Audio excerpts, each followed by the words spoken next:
앞에 서서 이렇게 뵈니까 대충 짐작으로 저보다 연세들이 다 많아 보이시네요.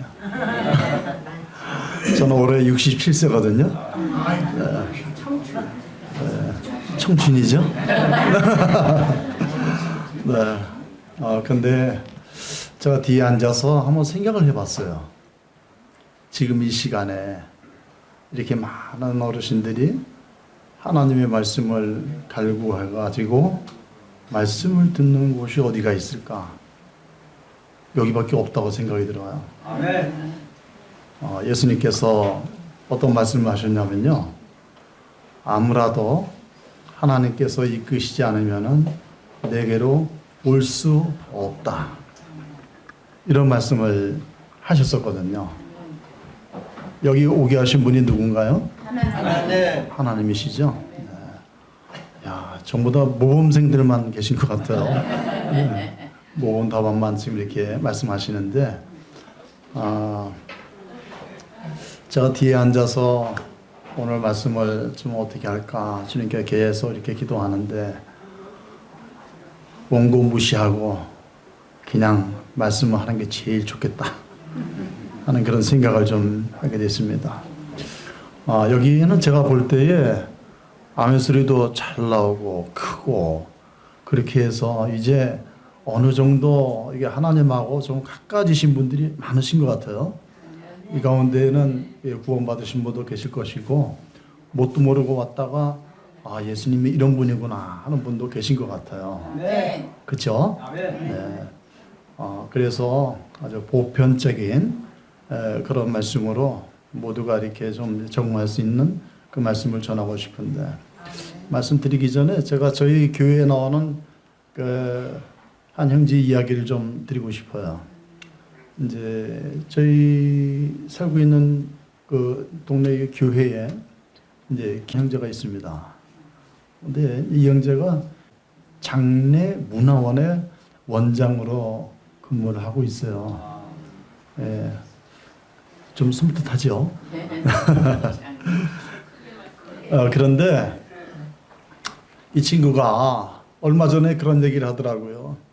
사람들 이렇게 볼 때마다 무슨 말을 하냐면은 잘 부탁드립니다 하고 이제 악수를 청하면서 많이 이용해 주십시오 이렇게 얘기를 하더라고요.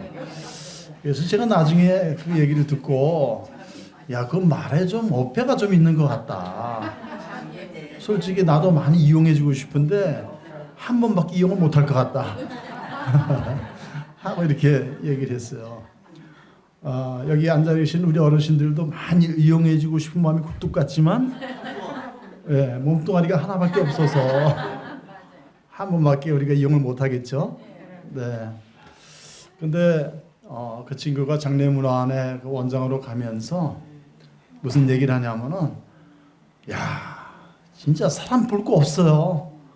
완전히 죽으니까 나무 토막이에요. 나무 토막. 이런 얘기를 하더라고요. 혹시 여태까지 살아오시면서 알게 모르게 돌아가신 분들 많이 접해 보셨죠? 네, 저도 이 목회를 하면서 이 장례식 참 많이 가봤고 옛날에는 염도 직접 이렇게 해보고 처음 사람 만질 때 느낌이 어떤지 아직도 제 기억 속에 있거든요. 그런데 그 친구의 그런 말을 이렇게 들으면서 이 세상에서 정말 제일 보람된 게 뭘까? 이런 생각을 하게 되더라고요.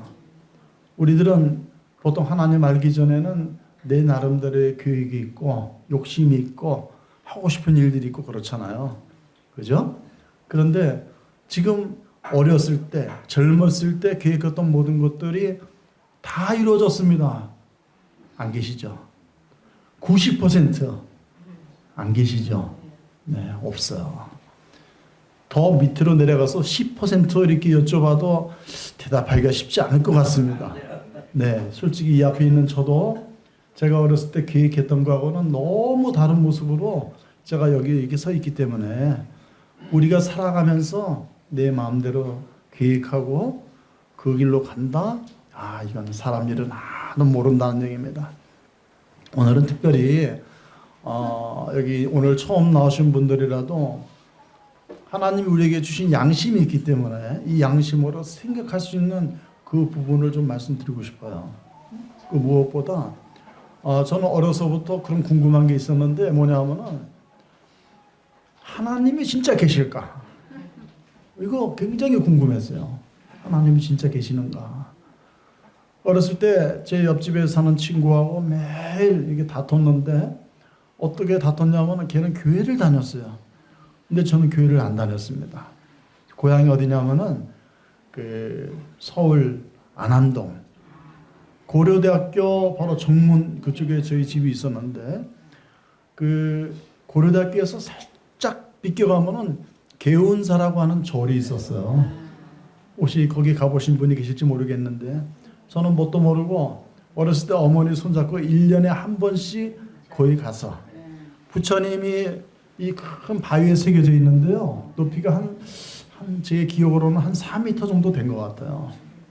근데 어머니께서 1년에 한 번 저를 데려가셨는데 나중에 커서 생각해 보니까 4월 초팔이었던 것 같아요. 그래서 이제 그때 거기 가서 어머니는 이제 절을 하시는데 몇 번 하죠 보통? 100번을 해요. 네, 저한테도 이제 제 이름이 석태인데 석태야 너도 부처님한테 절을 해라. 절을 하면서 네 마음에 소원하는 게 있으면은 부처님이 들어주신다. 이렇게 말씀하세요. 그 이제 뭘 제가 원하는지도 모르는데 뭐든지 기도하다가 생각나면 해야 되겠다 그랬는데 허리가 아파서 10번도 못하고 그만뒀어요. 혹시 그런 분이 계실지 모르겠어요. 뭣도 모르고 절에 가신 분도 계실 것이고 또는 부처님이 최고야 하는 분도 계실지 모르는데 저는 어렸을 때부터 부모님 손잡고 이 절이랑 굉장히 가까이 지냈고 그러다 보니까 이 불교의 그 사상이나 이런 것들이 제 마음속에 몸속에 많이 배어 있었거든요. 그런데 제가 이렇게 살아가면서 내가 나중에 출가해서 나는 중이 돼야 되겠다 해야 하는 그런 생각을 하게 된 결정적인 계기가 2번 있었어요. 몇 번이요? 2번. 예. 첫 번째는 언제였냐면요. 제가 나이가 지금 기억으로는 한 7, 8살 됐을 때 같은데 겨울에 아침에 일어나서 이제 놀라고 막 이렇게 나왔는데 한겨울이 춥잖아요. 추운데 저희 옆집에 그 할아버지 할머니 사시는 방 문이 크게 열려져 있어요. 열려져 있는 게 아니고 문이 그냥 띄어져 있어요. 그래가지고 왜 그러지? 동네 사람들도 다 모여서 있는데 제가 그걸 이렇게 보니까 저는 이해가 안 돼요. 그래서 어머니한테 엄마 왜 그래요? 하고서는 이렇게 물어봤더니 사람이 나이가 들면 노망이 든다. 노망이 들어서 그렇게 된다는 거예요. 노망이 들어서 뭘 했을까요? 아주 훌륭한 화가가 된 거예요. 벽에다가 황금색으로 벽화를 그려놓은 거예요. 벽에다가. 온 집안에 그 벽화를 가득 차가지고 냄새가 너무 지독한 거야. 물감을 좋은 걸 써야 되는데 물감이 좀 안 좋았던 것 같아요.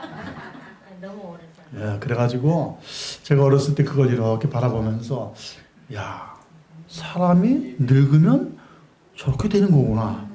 사실 다 그렇게 되는 건 아닌데 어린 제가 봤을 때는 그분이 연세가 제가 알고 있는 분 중에 제일 많았어요. 근데 늙으면 저렇게 되는 거구나. 이런 생각을 하니까 난 늙기 전에 이 세상을 좀 떠야 되겠다. 어린 마음에 순진하게 그런 생각을 한 거예요. 그러다가 이제 시간이 좀 흘러가지고 중학교 3학년 때인데 학교에서 왔더니 저희 어머니께서 이모부 집에 한번 가봐라. 한 걸어서 200m 되는데 저 이모부가 살고 계셨는데 뭣도 모르고 막 이렇게 갔어요. 돌아가셨다는 얘기를 듣고서 막 이제 갔는데 평상시에 마찬가지로 이제 막 그냥 달려가다시피 해서 딱 문을 열었는데 제 눈에 띈 장면을 제가 잊을 수가 없어요. 어떤 장면이었냐면은 이모부가 나이가 그렇게 많지 않으셨어요. 그런데 위암에 걸려가지고 몇 년 동안 고생을 하시다가 결국은 이제 돌아가신 거죠. 그때 내가 중학교 3학년 때니까 얼마나 오래됐습니까? 그죠? 근데 돌아가신 그 모습을 보고 숨이 떡 막힌 거야. 그냥 온몸에 그냥 팬티만 입고 딱 있는데 다 묶였어요. 발목도 묶이고 손도 일자로 딱 해가지고 묶이고 이 턱에도 붕대로 해가지고서는 입이 벌어지지 않게 했는데 구멍마다 전부 다 솜으로 틀어먹어가지고 있는 거예요. 나중에 와서 왜 그런 거예요? 하고 이렇게 물어봤더니 사람이 죽으면 음식물이 밖으로 이렇게 나오는데 그거 못 나오게 하려고 그렇게 한 거다. 이렇게 말씀하시는 거예요. 그 이제 중학교 3학년 돼가지고서 제가 그걸 이렇게 봤는데 어렸을 때 봤던 돌아가시 그 똥칠했던 장면 그리고 암에 걸려가지고 이렇게 된 걸 딱 보니까 야 도대체 내가 성공해가지고 돈을 벌고 집을 사고 차를 사고 이런 것들이 무슨 상관이 있을까? 또 한 가지는 내가 오늘 돈을 진짜로 억만금을 벌었는데 길을 가다가 사고로 죽을 수도 있고 강도를 만날 수도 있고 그렇잖아요. 그러니까 내가 아무리 머리가 나빠도 그거 생각해 보니까 야 인생 참 더덥다. 내가 목숨의 명이 길어가지고 오래 살았을 때 나도 그런 벽화를 그릴 수가 있고 또는 살다가 병에 걸려서 그렇게 그냥 멜쩍 말라가지고 미라처럼 해서 죽을 수 있는 게 인생이라면 내가 도대체 오래 살고 잘 살고 하는 게 무슨 의미가 있을까? 그래서 저는 중의되려고 했어요. 혹시 그런 분 여기 안 계십니까? 네. 여기 보니까 스님 비슷한 분들도 몇 분 계시는데. 자, 근데 제가 이런 생각을 이렇게 하게 되면서 자연히 어렸을 때 갔던 이 절과 이 불교 그리고 부처님 이런 것들에 대해서 제가 이제 생각을 안 할 수가 없었어요. 근데 그 생각들이 제가 이제 성장하면서 저한테 아주 많은 영향을 이렇게 끼치게 됐는데 제 친구들이 저한테 이렇게 무슨 얘기를 하냐면은 하는 말이 얘는 법 없이도 살 사람이다. 이렇게 얘기를 하더라고요. 얼마큼 했으면 법 없이도 살 수 있다는 소리를 들을 수 있을까요? 대충 하면 안 되겠죠. 네. 근데 이제 제가 어렸을 때 기억을 이렇게 하게 되면은 하여튼 동네 어른들 보기만 하면 볼 때마다 하루에도 몇 번이고 보기만 하면 깍듯이 인사하고 안녕하세요 인사하고 딴 애들은 막 욕하는데 어렸을 때 욕 많이 해보셨죠? 네. 근데 욕도 생전 안 해요. 욕도 안 하지. 부모님이 뭐 시키면은 심부름도 잘하지. 딱 하나 시킨 대로 못하는 게 있었어요. 그게 뭘까요? 공부 잘해라. 이거는 마음대로 안 되더라고요. 그 외에는 전부 다 제가 아주 모범적인 그런 삶을 살았는데 오죽했으면 옆집에 사는 아저씨가 자기 아들 보고 야 너는 속태 똥이나 핥아 먹어라. 오늘 얘기가 자꾸 똥으로 흘러가는데 지금 죄송합니다. 이제 그런 얘기를 이렇게 들으면서 제가 성장을 했는데 나이가 점점 이렇게 들어가면서 내가 이제 불교 신자인데 제 절에다가 이름도 올려놨어요. 근데 불교 신자인데 내가 이제 부처님의 가르침을 좀 더 고차원적으로 내가 좀 실천하면서 살아야 되지 않을까. 이제 그런 궁리가 되더라고요. 왜냐하면은 제가 대충 알기로는 기독교에서는 이제 천국을 얘기를 하고 불교에서는 이제 극락을 얘기하는데 나는 이제 사람이 죽으면 과연 끝일까? 하는 그런 생각을 해봤을 때 그건 아닌 것 같다. 나는 이런 생각을 했습니다. 근데 원래 불교에서는요, 사후세계가 없어요. 불교에서는요. 네, 사후세계가 없고, 극락도 없어요. 지옥도 없어요. 불교에서는요. 근데 신기하게도 그 당시에 어떤 이야기책이나 그런 데 이렇게 보게 되면은 뭐 사람들이 죽고 나서 뭐 극락에 갔다, 지옥에 떨어졌다, 이런 것들을 이렇게 보았기 때문에 내가 부처님한테 지금 최소한도 좀 잘 보여야 되지 않겠나. 점수를 따놔야 되잖아요. 그죠? 그래가지고서는 내 나름대로 아주 모범적인 생활을 하는 것이 정답이다. 이렇게 생각을 한 거예요. 그래서 이제 친구들이 뭐 가끔 모이면은 중국집 가서 빼갈도 마시고 막 그렇게 할 때도 저는 그런 거 별로 관심도 없었고, 담배도 사실 중학생, 고등학생 때 화장실 가서 많이 피잖아요. 근데 부모님이 지켜보지 않아도 저는 그런 거, 이건 옳은 게 아니야 하고 그런 것도 하지 않았어요. 또 하나 뭘 안 했는지 아십니까? 여자를 안 사귀었어요. 왜? 왜냐하면은 부모님께서 뭐라 그러셨냐면은, 석태야, 너는 절대로 술 먹지 말고 여자 사귀지 말고 노름하지 말고 뭐 이런 대충 남자라면 다 해야 되는 것들을 하지 말라고 이렇게 말씀하셨는데 무슨 재미로 살죠? 재미가 없죠. 근데 저는 길들여졌어요. 이게 부모님께 효도하는 거구나, 이런 생각이 들어가지고 제가 나름대로 그렇게 이제 열심히 이제 살아가려고 이제 하고 있었는데, 이것이 이제 지나치다 보니까 이제 어떤 일들이 벌어지는지 아십니까? 여기는 지금 시원해가지고 이제 모기가 없잖아요. 근데 날씨가 좀 이렇게 덥고 그러면은 여기 모기들이 앉아서 피를 빨아먹죠. 그죠? 그럼 그 모기 어떻게 합니까? 아이고 이뻐라 그래요? 어떻게 잡아요? 싸대기 치잖아요 그냥. 그래서는 그죠? 근데 제가 평상시에 이 파리를 갖고서는 파리채로 딱 때릴 때, 부처님께서 함부로 죽이지 말라 그랬는데, 이래가지고 어떻게 했냐면은 파리채로 순간적으로 딱 때려가지고 반짝 들어요. 그러면 파리가 깜짝이야 하면서 기절만 했다가 조금 있다 다시 날아가거든요. 그런 경험 있죠? 터지는 거 보기 싫잖아요. 그래가지고서는 파리도 살려주고 이렇게 했는데, 문제는 뭐냐면은 나도 모르게 모기가 물었을 때 얘는 그냥 사정없이 아따 하면서 때리는 거예요. 그래가지고 모기가 터지고 나서 좀 험악하죠 말이. 근데 터지고 나서 생각나는 게, 함부로 살생하지 말라 그랬는데 큰일 났다 해가지고서는 그게 이제 굉장히 고민이 됐어요. 다른 사람들은 내가 이렇게 고도의 고민을 하는 줄 몰랐을 겁니다. 근데 저는 이제 나름대로 내가 개미를 밟아 죽였구나, 또는 모기를 때려 죽었구나 하는 이런 그런 생각들이 이제 들고 그랬었어요. 그러다가 지금부터 약 45년 전에 제가 22살 때, 그때 이제 어떤 일이 있었냐면은 캠프를 제가 참석하게 됐습니다. 그러니까 요즘에 하면은 청년 캠프죠. 강원도 사천 진리에서 캠프를 하게 됐는데, 근데 저는 그때까지 서울에 살면서 바닷가를 가본 적이 없어요. 요즘에는 기차만 타고 전철만 타면 얼마든지 이렇게 갈 수 있잖아요. 우리 어르신들도 그렇죠. 네. 근데 어디든지 갈 수 있는데 여기 이렇게 왔다는 것 자체가 이게 참 보통 일이 아니에요. 그래서 아주 제가 이제 고무적으로 보고, 내가 거기 꼭 한번 가서 이분들 얼굴도 제가 보고 제가 도움이 될 수 있으면 도움을 드리면 좋겠다 싶어서 온 거거든요. 그런데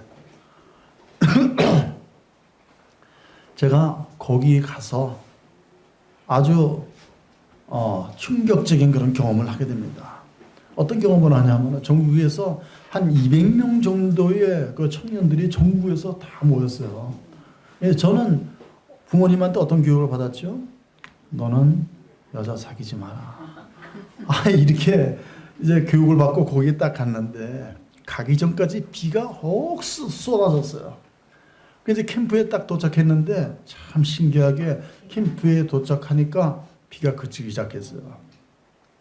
혼자서, 제 친구가 없잖아요. 아무도 모르는 사람이고 다 교회 다니는 사람인데 저는 교회 안 다니잖아요. 그래가지고서는 이제 너무 쓸쓸하고 외로워. 그래가지고서는 이제 오솔길을 쭉 따라가는데 저쪽에서 한 젊은 자매가 한 명 걸어오면서 저한테 물어봅니다. 뭘 물어보냐면은, 그때 당시에는 인사가 뭐였냐면은 구원 받으셨어요? 이게 인사였었어요. 요즘에는 뭐 이런 거 별로 이렇게 질문도 안 하고 그러는 것 같은데, 저도 사실 그런 질문을 생전 처음 받아봤거든요. 근데 구원 받으셨어요? 이렇게 얘기하게 될 때 제 마음속에서는, 이럴 때 이런 도 못해가지고 10원 달라고 하는 거구나, 이 생각이 들더라고요. 근데 그거를 또 말로 할 수는 없지. 그래가지고서는 제가 이제 최대한 이제 점잖을 빼면서 한 말이 뭐라고 얘기를 했냐면은 내가 구원 받으려면 한 10년은 걸릴 것 같다고 얘기를 한 거예요. 10년. 이 10년은 어떻게 해서 나온 단어일까요? 이거 이제 절에 다닌 사람이라면은 대충 감이 올 겁니다. 절에 가면은 10년 공부, 나미아미 타브. 아니, 그러잖아. 그죠? 그래서 제가 그 자매한테 구원 받으셨냐 얘기를 들었을 때 내가 구원 받으려면 택도 없지만 나는 지금 여기 하나님이 도대체 어떤 분인가 계시는가 이거를 알고 싶은 거지 믿으려고 온 사람이 아니거든요. 그래가지고 내가 이제 마음속으로 한 10년은 걸릴 거다. 왜 그 10년을 계산했냐면은 좋다 이거지. 내가 여기서 마치고 우리 집으로 가요. 집으로 가면 거기서 이제 교회 등록을 합니다.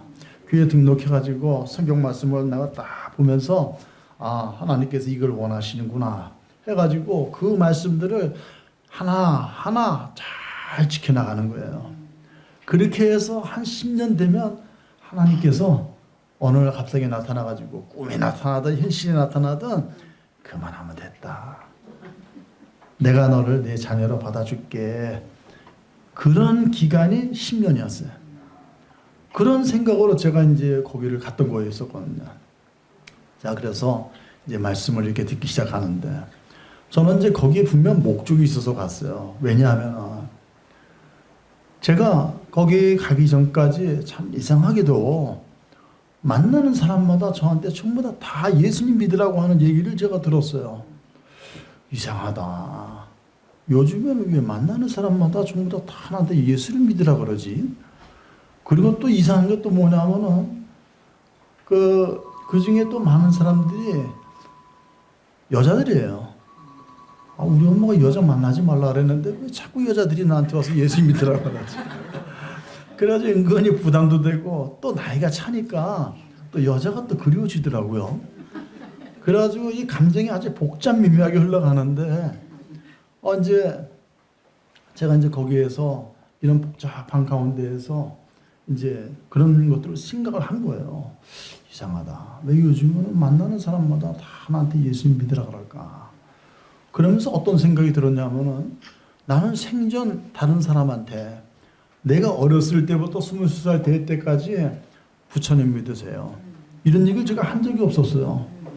그리고 저희 부모님도 부처님 믿으라고 누구한테 얘기하는 거 들어본 적도 없었고 제 친구들 가운데에서도 나한테 부처님 믿으라고 한 친구가 없었어요. 그때 당시에는 한 교실 안에 그때 학생 수가 저희 교실 몇 명이었냐면 한 교실에 90명이었어요. 90명. 제가 다니던 초등학교는 이제 종암초등학교 13,000명이었어요. 전 세계 두 번째. 그런데 그 아이들 가운데 불교 신자가 기독교 신자보다 그땐 더 많았거든요. 근데 그 아이들이 나한테 부처님 믿으면 정말 좋아. 이런 얘기하는 사람들이 없었어요. 그래가지고 제가 이제 곰곰이 이제 생각이 된 거예요. 어떤 생각이 들었냐면은, 아니, 이상하다. 예수님 믿는 사람들은 예수님 믿으라고 자꾸 지겹게 얘기를 하는데, 부처님 믿는 사람들은 왜 한 번도 나한테 부처님 믿으라는 소리를 안 할까? 그래서 내가 나중에 예수님 믿고 나서 보니까 이 부처님 믿는 사람들 삶이 참 고달픈 거예요. 왜 고달프죠? 제가 볼 때 딱 보니까 이 중에서도 절에 가신 분들이 꽤 계실 것 같은데 대충 절에 다니셨으면 그렇게 고달프지는 않았을 것 같아요. 근데 열심히 이 불교 생활을 했으면은 자, 절에 가면은 요 탑돌이도 해야 되고 100번 절도 해야 되고 뭐 경도 외워야 되고 온통 아주 그냥 힘든 일들 투성 아닙니까? 그죠? 이건 나 혼자 족하지. 이 힘든 거를 저 사람한테 어떻게 내가 권해? 이런 생각이 양심적으로 있는 거죠, 이게. 그죠? 그래가지고서는 그렇게 한 게 아닐까라고 이제 제가 생각을 한 거예요. 그런데 목사님 말씀을 제가 이렇게 이제 듣기 시작하는데 제일 처음에 이런 말씀을 하세요. 여러분, 예수님께서 세상에 왜 오셨습니까? 그때 이제 저는 이제 학창 시절 때 배웠던 것이 생각이 났어요. 뭐가 생각이 났냐면은 예수님 오신 거 세상 죄를 위해서 오셨지. 대충 학교에서 교과서에 이렇게 적혀 있거든요. 그렇게 이제 생각을 하고 있는데 예수님은 세상 죄를 위해서 오신 것이 아닙니다. 여러분을 위해서 오신 겁니다. 여러분을 위해서 오신 거다. 근데 세상 죄를 했을 때는 그냥 뭔가 나는 빠져도 될 것 같은 그런 느낌이었는데 나를 위해서 예수님이 오셨다 하는 그 말씀을 들으니까 아니 2000년 전에 하나님의 아들이 왔다고 하는데 나를 위해서 오셨다? 뭔가 좀 상당히 좀 가깝게 느껴지고 이 성의를 내가 배척하면은 큰 벌을 받을 것 같은 그런 느낌이 들더라고요. 그래가지고 이건 아니다 싶어 이제 이런 생각을 좀 하게 됐어요. 근데 이제 말씀을 하루, 이틀, 사흘 이렇게 들으면서 제 마음속에 있었던 하나님에 대한 이 어떤 불확실한 그런 것들이 마치 장막 거치듯이 하나씩 거치기 시작하는데 제일 첫 번째는 이 성경책이 하나님의 말씀인가 라는 이거에 대해서 저는 사실 별로 신뢰하지를 못했거든요. 왜냐하면은 저희 집안에 이제 저희 집에 5형제가 있었는데 저는 넷째예요. 제 밑에 동생이 있었는데 얘가 어느 날 갑자기 고등학교를 가더니 성경책을 사고 교회를 다니기 시작하는 거예요. 예, 경신중학교를 들어간 겁니다. 예, 기독교 학교였어요.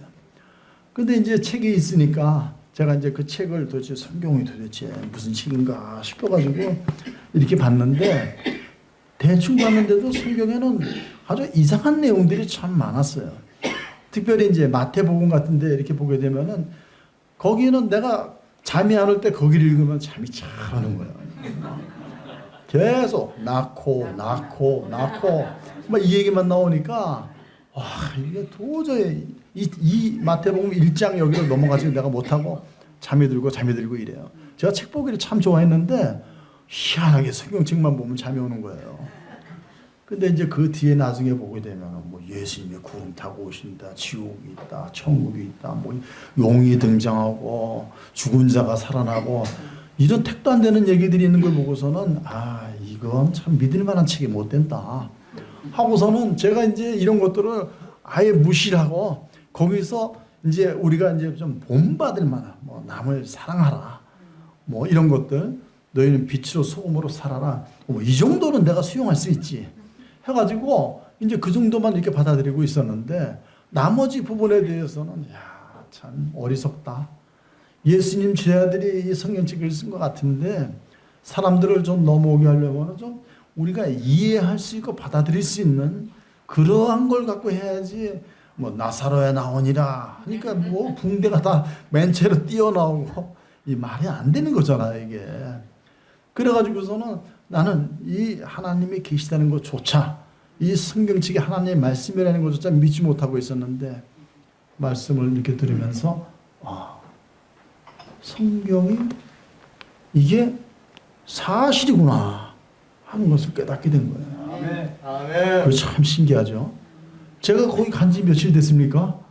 하루 이틀 사흘째 되는 날부터 성경은 사실이다 하는 이런 생각이 들었어요. 근데 성경이 사실이다 그러니까 내 마음속에 아주 큰 고민이 생긴 거예요. 어떤 고민이 생겼냐면은 예전에 제 친구들이 야, 너 예수님 안 믿으면 지옥 가. 이런 얘기야. 야, 너 예수님 믿고 넌 지옥, 너는 천국 가. 나는 뭐라 그러냐면 난 부처님 믿고 극락 간다. 하고 이렇게 생각을 했었어요. 근데 예수님 안 믿으면 지옥 간다 했을 때도 그냥 뭐 나만 가나? 같이 가는 거고. 빨간불도 같이 가면 안 무섭다 그러더라. 지옥도 나만 가는 게 아니고 다 같이 가면은 무서울 것도 없고 그리고 또 그게 있는지 없는지도 모르잖아요.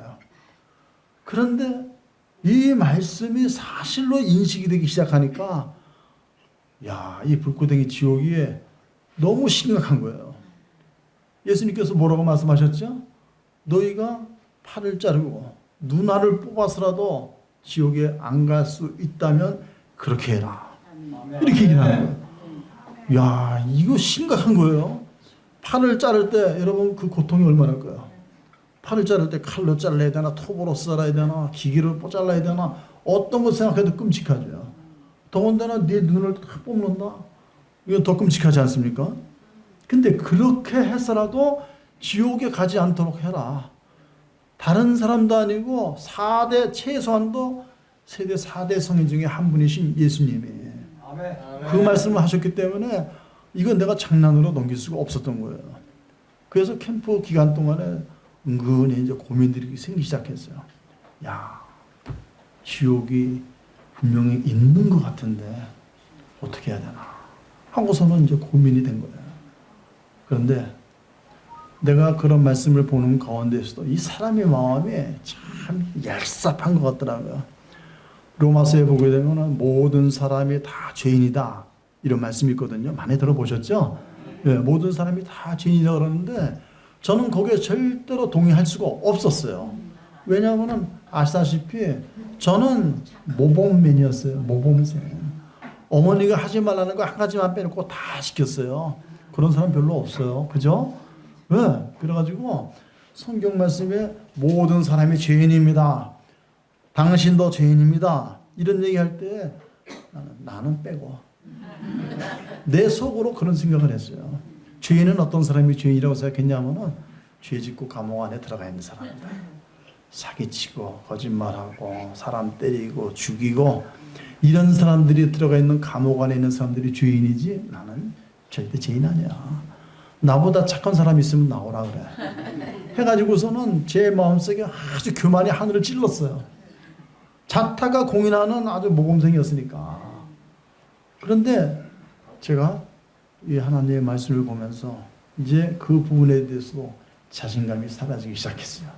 왜냐하면 마태복음에 보면은 예수님께서 이런 말씀하셨어요. 어떤 말씀하셨냐면 너희가 만약에 친구에게 형제에게 욕하면 너희는 이미 살인한 자요. 욕 많이 해보셨죠? 이 주변에 한번 할아버지도 한번 보세요. 어떤 분이 욕을 제일 잘하셨을 것 같은가?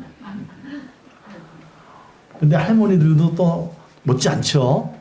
제가 서울에 살다가 시골에 가서 보니까 시골에 갈 때 저는 한 가지 기대가 있었어요. 어떤 기대가 있었냐면 야 이제 시골 생활을 아주 순박하게 착하게 살아가는 사람들을 내가 만나는구나. 서울 사람들 참 독하지 않습니까? 그래가지고 시골 생활을 내가 거기 가가지고서는 아주 흙하고 더불어 살고 이제 이런 것들을 내가 꿈꾸면서 거기 딱 갔는데 가자마자 완전히 다 깨져버렸어요. 와, 동네 애들이 요만한 애들이 지나다니는데 경상도 사투리로 막 욕을 해댔었는데 난 생전 듣도 보도 못한 쌍욕들을 막 하는 거예요. 아니 얘들이 이 어린 나이에 어디서 이런 욕을 배웠나. 한 번은 교회 청년들이 왔는데 내가 오다 보니까 말이야 동네 사람들 막 싸우던데 무슨 일이 있어. 싸우는 게 아니에요. 평상어입니다. 싸우는 게 아니고 그냥 말하는 건데 어떻게 억양이 센지 그냥 막 따발총으로 다닥 쏘는 것 같아요. 그래가지고 야 나는 시골 사람들 순진하고 순박하고 착하고 이런 거 생각했는데 애 요만한 애들부터 막 욕을 해댔었는데 이거는 나는 입에 담지도 못할 욕들을 하는 거예요. 그런데 그런 욕을 하면 성경에서는 강도가 아주 이만큼 높다 낮다 그런 건 없어요. 욕하면 속으로 어쩌 죽일러. 이런 욕만 했어도 그건 욕이잖아요. 바늘도둑이나 소도둑이나 마찬가지 아닙니까? 도둑소리 듣기는. 그래가지고 내가 그걸 딱 볼 때 처음에 뜨끔했어요. 야, 내가 겉으로는 이렇게 참 착하고 선량한 척하고 있어도 내 속에서는 내가 저놈한테 언제 내가 본때를 보인다. 애들이 내가 하도 스며 터지니까 지 마음대로 갖고 놀라 그래요. 근데 나는 그걸 부처님같이 넓은 아량으로 용서해 준다고 자비를 베푼 거예요. 속에서는 언제 한번 내가 너 손 본다. 이런 생각이 있었던 거거든요. 근데 그 말씀을 보니까 내가 사형을 받아야 되는 그런 죄인이구나. 이게 하나님이 보신 관점이구나. 천지를 만드신 하나님이 그렇게 본다 그러는데 하나님 왜 그렇게 하십니까? 누구 마음대로 그렇게 합니까? 이거 말이 안 되는 거잖아요. 천지를 만드신 분이 룰을 그렇게 정해놨는데 그 룰 속에 있는 데가 그거는 부당합니다 말을 할 수가 없잖아요. 그죠? 그래가지고 일단 거기에서 1라운드에 내가 KO를 당했어요. 그 뒤로 좀 더 가면은 남자들이 가장 싫어하고 두려워하는 말씀이 또 나옵니다. 무슨 말씀인지 아세요? 여인을 보고 음욕을 품은 자는 이미 가늠한 자예요. 저는요, 어머니께서 뭐라고 말씀하셨다 그랬죠? 석태야, 너는 여자 사귀지 마라.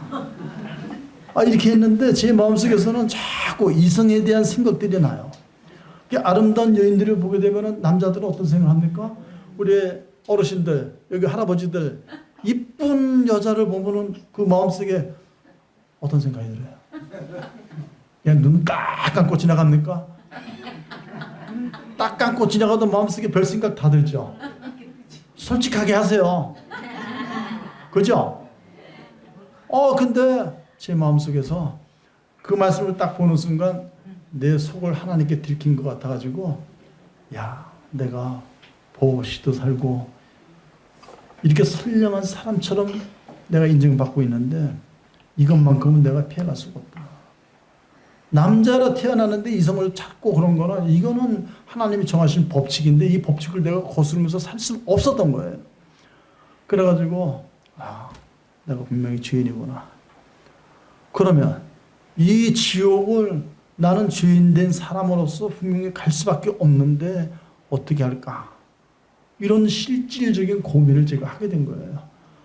나는 아주 가벼운 마음으로 바닷가도 가서 수영도 해보고 솔밭도 거닐면서 참 좋은 향취도 맡고 사실 이런 거 꿈꾸고 거기 갔다가 이제는 내가 그냥 아니 들은만 못한 그런 말씀들을 듣고서는 짐이 천근만근으로 더 많아진 거예요.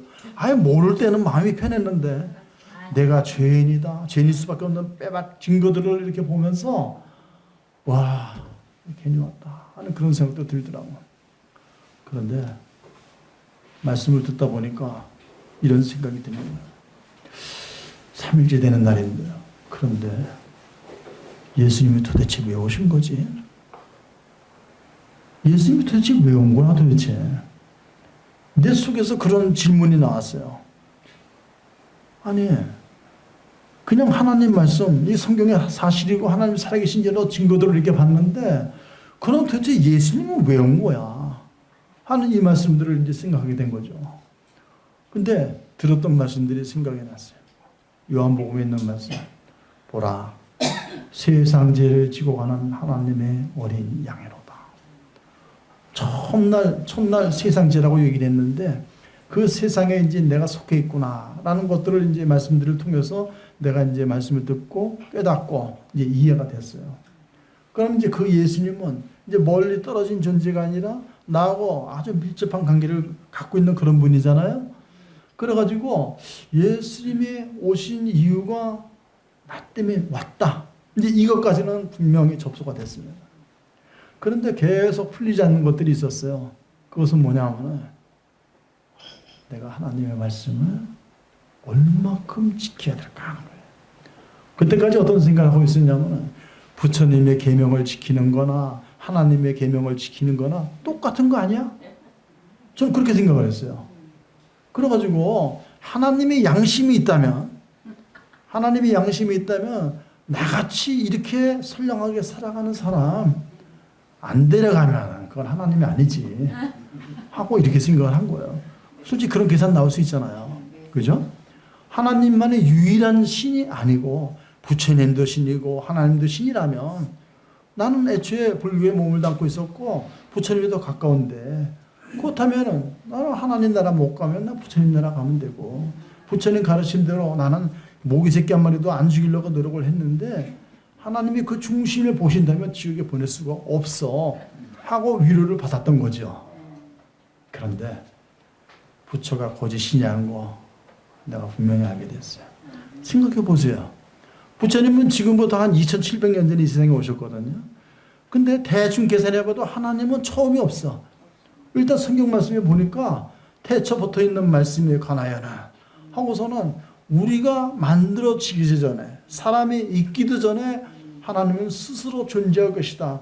깨면 안 되는 거예요, 이게. 내가 믿거나 말거나를 떠나서 일단 하나님이 자신에 대해서 말씀하고 있는 것과 부처님이 얘기하는 거하고는 완전히 격이 다른 거였더라고요. 아, 부처님은 사람을 통해서 났고 하나님은 스스로 있는 분이다. 그럼 하나님이 참 높은 분이다 이거야. 이렇게 이제 생각이 된 거예요. 그런데 마음속에 계속 있었던 고민이 뭐였냐면, 근데 내가 그 하나님의 말씀을, 어떤 말씀을 들었어요? 형제에게 욕하는 자는 살인한 자요, 여인을 보고 음욕을 품은 자는 간음한 자요 그랬는데, 그거를 내가 과연 지킬 수가 있는가? 여태까지 내가 해온 것도 있고 앞으로 해나갈 것도 있고, 와, 그걸 어떤 사람이 할 수 있을까 하고 고민을 하게 된 거예요. 그런데 제가 하나님의 말씀을 듣게 됐습니다. 어떤 말씀을 들었냐면, 로마서 말씀을 하나 좀, 성경책 한번 잠깐 보는 것도 괜찮겠죠? 네. 성경 로마서 3장에 보면은 이런 말씀이 있어요. 이게 귀에 팍 꽂혔는데, 3장 19절에 우리가 알거니와 물은 율법이 말하는 바는 율법 아래에 있는 자들에게 말하는 것이니 이는 모든 입을 막고 온 세상으로 하나님의 심판 아래에 있게 하려 함이라. 자, 먼저 이 말씀에 대해서는 그래서 어쨌다는 건가, 이 정도까지만 생각이 들었어요. 그 다음에 20절 말씀, 이게 아주 그냥 제 머리를 쇠뭉치로 치는 것 같았는데, 그러므로 율법의 행위로 그의 앞에 의롭다 하심을 얻을 육체가 없나니, 이 말씀을 딱 들을 때, 아니 그러면 이 성경에 기록된 이 율법은 도대체 왜 기록한 거야? 율법 말씀이 이거 해라 하지 말라 한 것이 613가지가 된다 그러더라고요. 그런데 이렇게 많은 것들을 기록했을 때는 이유가 있었을 거 아니냐 이거죠. 그래가지고서는 내가 이런 말씀들, 난 이거 절대 못 지켜, 자신 없어 하고선 자포자기하고 있는데, 여기 기록된 말씀이 율법의 행위로 그의 앞에 의롭다 하시면 얻을 육체가 없나니, 그럼 어떻게 하라는 거야? 그 뒤에 보니까 율법으로는 죄를 깨달음이라. 와, 내가 이거를 딱 듣는 순간, 내가 여태까지 뭐 한 거지? 내 친구들이 저한테 세상에 있는 거 좀 즐기자고, 네? 술도 먹고 담배도 피고 여자도 만나고, 근데 미팅이라는 것이 아주 유행을 했었어요. 5대5로 만날까 10대10으로 만날까 해가지고서는 골라잡아 해가지고서는 뭐 이렇게 하는 그 미팅이라는 거 있었어요. 다 해보셨죠? 젊었을 때 해보셨어요? 네, 그런 거 하면 안 돼요. 네. 근데 제 학창 시절에는 그런 것들이 많이 행행하고 있었어요. 근데 그런 거 다 제가 자르고 거절했거든요. 그런데 내가 그렇게 열심히 노력하고 부처님의 가르침을 따르려고 했는데, 그럼 나는 뭐야? 내가 그거 지켜가지고 의로워지려고 했는데, 하나님이 말씀에 이렇게 딱 보니까 이 행위로, 율법의 행위로 하나님 앞에서 의롭다 함을 얻을 육체가 없다. 아멘. 이제는 하나님이 없다가 하면 없는 거예요. 이게 제가 거의 딱 가서 3일째 되는 날부터 제 안에 생긴 변화입니다. 참 신기해요. 이 성경에 이렇게 보게 되면 이제 출애굽기 그런 데 보면 이스라엘 백성들에게 하나님께서 10가지 재앙을 내리고 홍해를 건너고 막 이런 것들이 있잖아요. 거짓말도 좀 적당히 하지. 아니 이런 생각이 있었는데, 아니 하나님이 분명히 살아계시고 성경이 사실이구나 이 생각이 드니까 사람 마음이 참 간사한 건지, 하나님이라면 충분히 그럴 수 있지. 그런 하나님이 아니라면 우리가 믿을 필요가 없잖아요. 이렇게 바뀌더라고요. 이게 너무 신기한 거예요. 그래가지고 그럼 율법의 행위로는 죄를 깨달습니다. 그럼 거기에서 다시 예수님이 오신 목적과 이유를 내가 생각하지 않을 수가 없는 거잖아요. 예수님이 그 진리에 오신 거예요. 요한복음 5장 24절 말씀에 보면, 내가 진실로 너희를 이르노라 내 말을 듣고 또 나 보내신 이를 믿는 자는 영생을 얻었고 심판에 이르지 않으면 사망에서 옮겨놓으리라. 이런 말씀이 있어요. 내 말을 듣고 하나님의 말씀을 내가 들었어. 근데 예수의 말씀을 들으라고 그랬는데 나는 예수의 말씀을 들었나? 예수님 말씀, 요한복음 말씀 그런 데서 많이 봤어요. 근데 그 말씀들을 이렇게 보면서 나는 이제 그게 다 아멘으로 받아들여졌거든요. 그래가지고 나는 그거 다 믿는데 하고 또 계산이 들어가기 시작한 거예요. 그걸 다 믿는데 그럼 어떻게 하라는 얘기인가? 거기서 가장 결정적인 거 내가 그거 다 믿는데 이 예수님을 내가 어떻게 처리를 해야 되는가? 표현이 좀 그런데 이분이 내가 어떻게 받아들여야 되는가? 근본적인 문제에 제가 질문을 하게 된 거예요. 자, 이제 나는 하나님의 아들로서 너의 주인으로서 이 앞에 서 있다. 너는 나를 그대로 받아들일 준비가 되어 있는가? 그냥 2000년 전에 이 땅을 다녀가신 분이 아니고 이야기 속에 하나님이 아니고 지금 이 순간 그분이 나의 하나님, 나의 주님으로 이 앞에 있는데 네 평생에 있어서 예수님을 믿고 그분의 제자로 너 살아갈 수 있습니다. 이런 생각을 하게 되더라고요. 그래서 고민이 됐어요. 어떤 고민이 됐냐면 지금 생각하면 너무 웃기는 터무니없는 고민인데 내가 막상 그 고민을 할 때는 이런 고민을 했어요. 야, 내가 이제 예수님 믿으면 모든 거 다 포기해야 되는데 내가 딴 거 다 포기할 수 있는데 포기하기 싫은 게 있었어요. 뭘 포기하기 싫었냐면은 제가 등산을 아주 잘했어요. 등산. 전국에 유명한 산은 제가 다 가봤어요. 그런데 예수님 믿으면은 주일에 교회 가야 되잖아요. 토요일 날 떠나서 일요일 날 혼자 등산 메고 또 혼자 다녔거든요. 그 재미가 쏠쏠해요. 그래가지고서는 인생 사는데 이런 재미도 모르고 사는 사람들이 참 불쌍하고 참게 생각이 들었어요. 눈이 올 때 산 정상에 올라가서 그 계곡을 쫙 바라보면은 그 내가 마치 신선된 듯한 그런 느낌. 깊은 산 속에 온갖 생각도 쫙 마시면 가슴까지 시원해지는 그 느낌. 아, 뭐 큰 거 없어도 우리가 얼마든지 행복할 수 있네. 이렇게 좋았는데 내가 예수 믿으면 그거 다 포기해야 되는 거예요. 나보다 포기할 게 더 많은 사람들은 어떻게 포기했는지 모르겠지만은 야, 내가 딴 건 다 포기해, 등산 가는 거 포기해야 된다. 생각 좀 해봐야 되겠다. 이런 생각을 한 거야.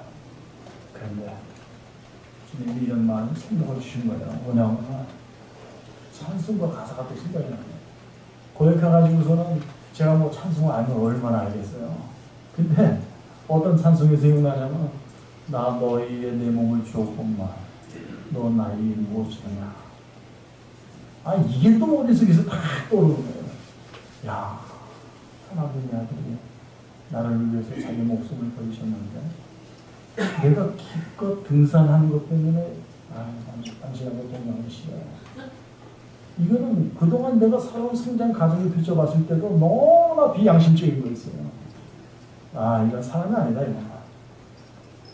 죽어가던 물속에서 나를 끄집어내가지고서는 나를 구원해줬는데 내가 고침 내놔라 그런 것도 한 게 없잖아요.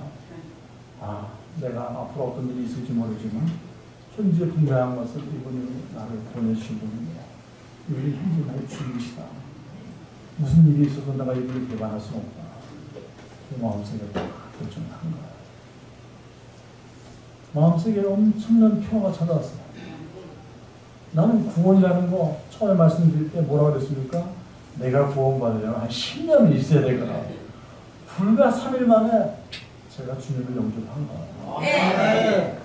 근데 그때 당시에 제가 이제 나중에 간증이 됐는데 어떤 모친님이 저한테 와가지고 근데 복도 많았습니다. 무슨 복이요? 이랬더니 나는 구원받으려고 교회 생활을 30년 해도 구원을 못 받았다가 얼마 전에 구원받았다는 거예요. 저는 그때 그게 이해가 안 됐어요. 왜냐하면 저는 교회 한 번도 다닌 적이 없었거든요. 교회 다니지도 않고 그냥 부처님이 치고야 해가지고 내가 이제 불교 신앙으로 물들어 있었는데 이 사람은 어떻게 하다가 30년 동안 교회 다녔는데 구원을 못 받았을까? 우리 이해가 안 됐었거든요. 그런데 제가 예수 믿고 시간이 지나가면서 야, 내가 진짜 엄청난 복을 받은 사람이야. 내가 예수 믿고 나서 다른 사람들한테 이제 복음을 전하는데 태반이 구원에 붙자도 모르는 분들이에요. 한번 어떤 일이 있으면은 지금 한 25년 전의 일이에요. 더 넘었을 거예요. 제가 황산에 88년도에 내려갔는데 한 30년이 넘었죠. 김천 갔다가 이제 성산으로 이렇게 오는데 시골이니까 교통이 별로 좋지 않아요. 근데 이제 어떤 할아버지가 정거장에 기다리고 계시는데 몇 시간 기다려야 되거든요. 그러니까 내가 예수 믿는 사람으로서 양심이 배웠죠. 그래가지고 내가 저분을 좀 키우고 가야 되겠다. 그래가지고서는 이제 근데 그게 사실 또 쉬운 게 아니에요. 신나게 가다가 갑자기 한 사람 발견했는데 그 발견에서 서야 되고 이제 좀 그렇죠. 근데 하나님이 너희는 세상의 빛과 소금이라고 했는데 너희가 선을 행함으로 하나님을 드러내는 게 아니냐 이렇게 말씀하시는데 내가 저분을 모시고 가야 되겠다. 그리고 보험도 전하면 되겠다 싶어가지고 선상 가시는 거예요. 그랬더니 예 그러시더라고요. 할아버지가 머리도 이렇게 송송하시고 이제 그러시는데 제가 이렇게 지금 봤을 때 저 뒤에 머리 하얗게 계신 분 그분하고 좀 연세가 비슷할 것 같아요. 지금 마스크하고 보고 웃고 계시는 분 천사처럼 웃고 계시네. 이제 연세가 꽤 되신 분 같았어요. 그래서 이제 그분을 이제 제 옆에 있는 거 봤어요. 할아버지 혹시 하나님 아십니까? 하고서는 이제 제가 이렇게 질문했더니 내가 선산읍교회 장로입니다. 이러시는 거예요. 장로님을 제가 태운 거예요. 그러세요? 그래가지고서는 제가 또 질문했어요. 이제 할아버지 왜 장로님은 천국 가시는 준비 다 됐습니까? 물어봤어요. 그랬더니 내가 선산읍교회 장로라니까. 이게 제가 한 질문에 대한 맞는 답변이죠. 당신은 교회에서 직분이 뭡니까? 집사입니까? 권사입니까? 장로입니까? 이런 물어본 게 아니잖아요. 천국과 준비 다 됐냐고. 하나님이 계신 걸 믿냐고. 이거 물어봤잖아요. 나는 믿습니다. 준비 다 됐습니다. 이러면 되는 건데 장로님이라는 분이 계속 하시는 말씀이 나는 교회 장로다. 이거 한 번 더 물어보면 싸움 나겠더라고요. 그래가지고 내가 이제 묻는 거 그만두고 그냥 우리가 예수 믿으면 하나님께서 우리의 죄를 다 사해주시고 천국에 이렇게 보내주시는데 죽어봐야 하는 게 아니고 지금 우리가 다 알 수 있도록 해주셨으니까 참 감사합니다 하고서는 이런 식으로 대충 마무리 짓고서 이렇게 내려드렸는데 마음속에 답답함이 그분뿐만 아니라 만나는 대부분의 사람들이 그냥 그걸 어떻게 하냐 죽어봐야 알지 뭐 이런 식으로 얘기를 한다든지 그냥 나는 하나님 시킨 대로 열심히 살다가 하나님이 지옥 가라면 지옥 가고 천국 가라면 감사하고 이렇게 한다는 얘기예요. 그게 아닙니다. 우리가 이 세상에 있을 때 우리의 것을 알 수 있고 하나님께서 그것을 우리에게 선물 주신 겁니다. 하고서는 이렇게 얘기했는데 그 사람들이 그것을 알지 못하고 받아들일 수가 없어요. 혹시 이 가운데도 그런 분이 계실지 모르겠어요. 저처럼 그냥 무엇인가 갈고 받고 쌓아가지고서는 내가 뭐가 해야 되겠다. 며칠 전에 제가 이발소에 왔어요. 이발소에 계신 그 주인 아저씨가 저보다 연세가 조금 많으시고 크게 할 정도가 많으세요. 그분은 요 앞에서 두 번째 계신 부치님이랑 좀 비슷하게 생기셨는데 제가 이제 거기 갈 때마다 저도 책자를 가져가거든요. 며칠 전에도 제가 이발한 거예요. 이발 괜찮게 됐습니까? 볼만해요? 네. 감사합니다. 근데 그날도 이제 제가 전도 직대를 하나 딱 갖다 놓고 이발을 딱 하고 그걸 이제 빌려 그랬더니 예, 목사님 제가 잘 하겠습니다 하고서는 이렇게 얘기하더라고요. 근데 그분이 불구신자였어요. 그래서 이제 제가 뭐라고 그랬냐면 사장님 불교하고 또 우리 그 불교 아니라 불교는 모든 종교하고 기독교의 다른 점이 뭔지 아십니까? 그게 뭡니까? 근거도 그렇고 다른 증거도 그렇고 다 자기가 구원을 이루려고 하는 거예요. 기독교는 이미 다 이뤄놨으니까 받기만 하는 거예요. 집에 들어가는데 새 집이에요. 불을 켜야 되는데 그냥 스위치만 켜면 된다. 근데 어떤 사람은 자기가 전기공사 다 나가는 사람이 있어요. 이게 불교나 다른 종교가 하는 겁니다. 하나님은 집 다 져놓고 손만 까딱해라. 믿음이죠? 그거만 하면은 그냥 불이 자동으로 딱 들어오는 거예요. 네. 알겠습니다. 하고서는 이제 그렇게 이제 받아들였는데 어떻게 된지는 잘 모르겠어요.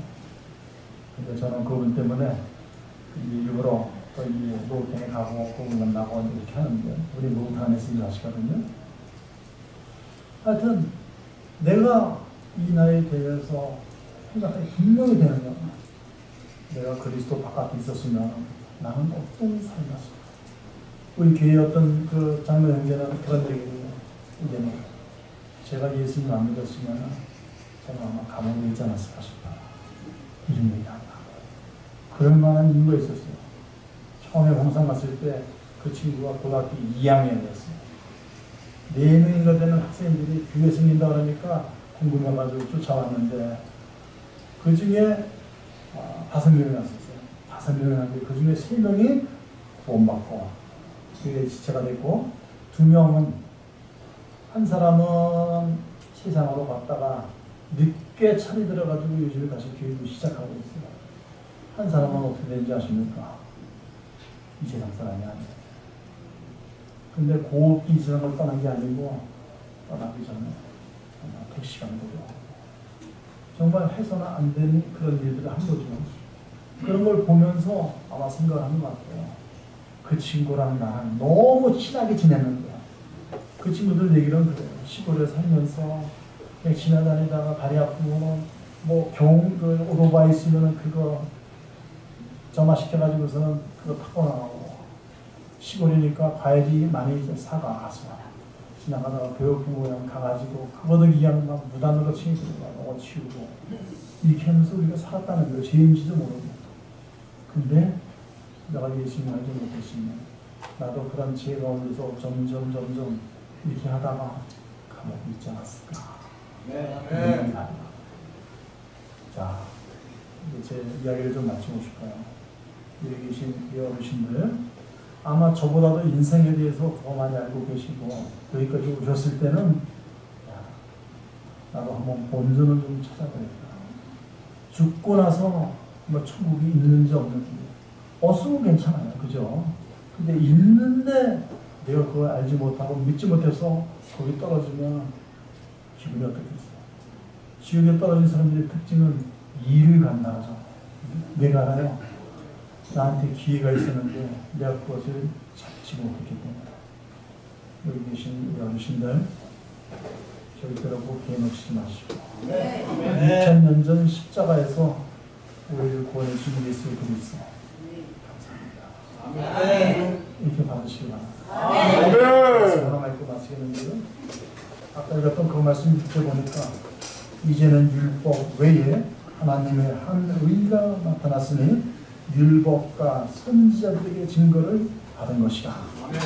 곧 예수 그리스도를 믿음으로 말미암아 모든 믿는 자에게 미치는 하나님의 의미 차별이 없나니라. 그리스도 예수 안에 있는 성령으로 말미암아 하나님의 은혜로 값 없이 의롭다 하심을 얻은 자 되었다. 여기 계신 분들 한 번도 빠짐없이 나중에 천국에서 뵙기를 소원합니다. 감사합니다.